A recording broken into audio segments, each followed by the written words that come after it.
Hello Africa, and a warm welcome to our program Africa Tonight, and thank you so much for joining us. This is a window to your continent. My name is Audrey Chwanda. Let's take a look at stories making headlines tonight. South Africa joins Burundi in its withdrawal from the International Criminal Court. Anti-government protesters in Ethiopia turned their anger on foreigners by burning foreign-owned factories and farms in the restive Oromia region. And an orphaned Zimbabwean girl makes it against all odds. At only 18 years old, Maud Chifamba graduated with a Bachelor of Accountancy degree at the University of Zimbabwe. South Africa is withdrawing from the International Criminal Court. South African Justice Minister Michael Masuta has reiterated that the executive does not need Parliament to go ahead to start with the process.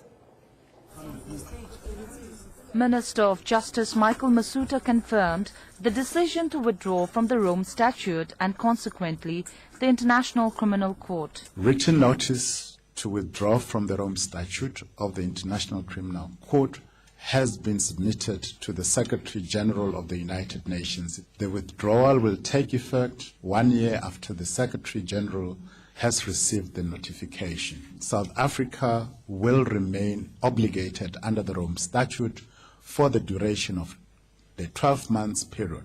The Justice Minister also commented in the controversial case of Sudanese President Omar al-Bashir, saying that the Supreme Court of Appeal had in fact highlighted the problem that needs to be addressed. An application for leave to appeal the decision of the Supreme Court of Appeal set down for hearing at the Constitutional Court on 22 November 2016 will now be withdrawn. The statute was formed in 1998 in Rome after a diplomatic conference. The statute is the treaty that establishes the ICC. It states that the ICC should try cases of crimes against humanity, war crimes, genocide, and crimes of aggression. None of these crimes are subject to the statute of limitations. Up to date, a total of 124 countries are party to the statute. The minister also made his stance clear on the manner in which the ICC chooses the cases it will pursue. The African Union has expressed reservations of the manner in which the Rome Statute has been applied, especially given the fact that the central role that is played by the Security Council in determining which countries are to be the subject of indictment under the Rome Statute dispensation.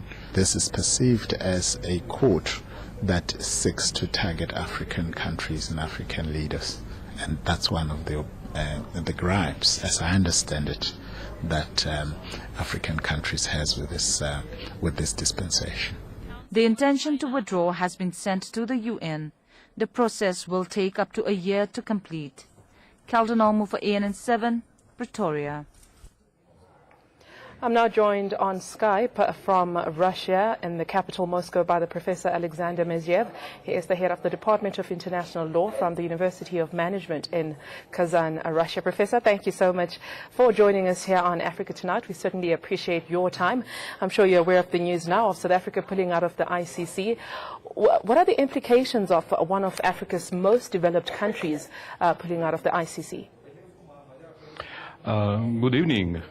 Thank you very much for your invitation and for opportunity to express my opinion on the matter. First of all, I would like to stress that to understand today's decision is very important to realize what is ICC in reality. You just cited what ICC was project for, but it's already 15 years of its activity.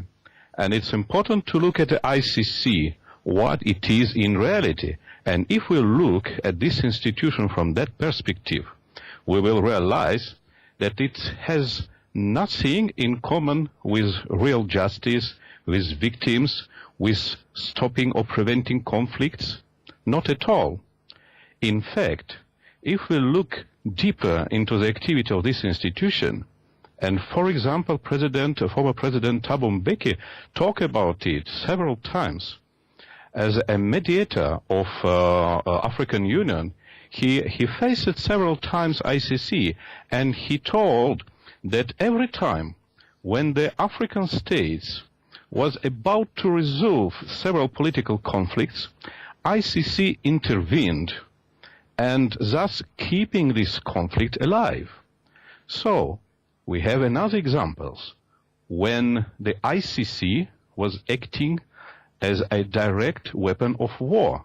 Look into the role of ICC in situation in Libya, and so on and so forth. So I think that it's very important to disillusion ourselves about these misconceptions about ICC. I think it's very important for us to understand that ICC is a totally different institution that it's proclaimed by Western mass media. For example, when we are talking about the immunity of head of states, it was not about the personal case of President al-Bashir. It was about the manifestation of state sovereignty. So it's not South Africa. It's ICC decided to violate international law.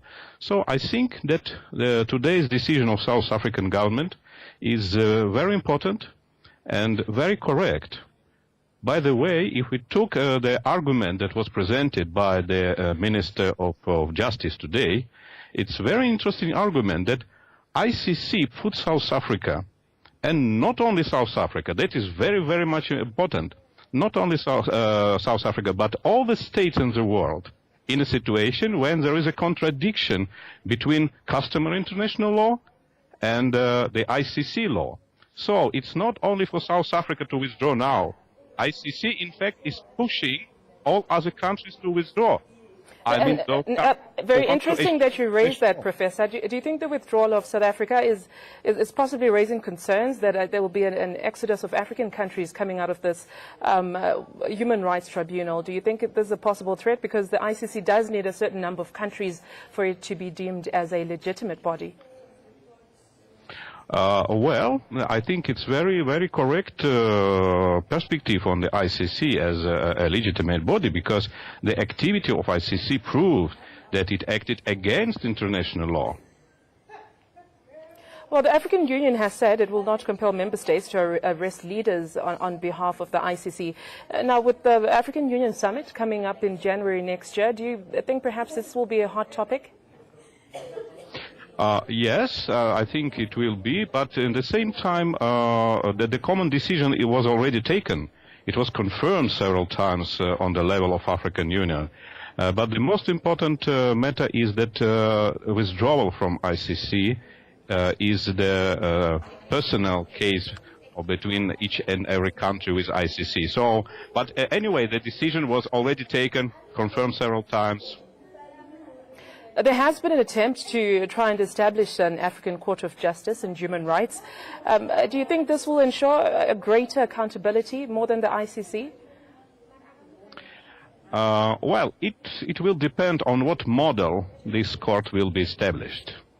If it will be established modeling of ICC, probably it will not be as much successful as it should be, because ICC construed on a so-called Western type of justice. It's so-called retributive justice, where the punishment is the main idea.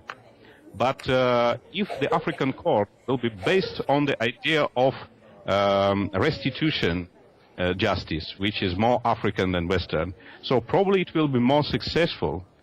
And by the way, it was often noticed that the problem of ICC, that it probably sometimes often juridicize the political conflicts. But political conflicts could be resolved only by political ways.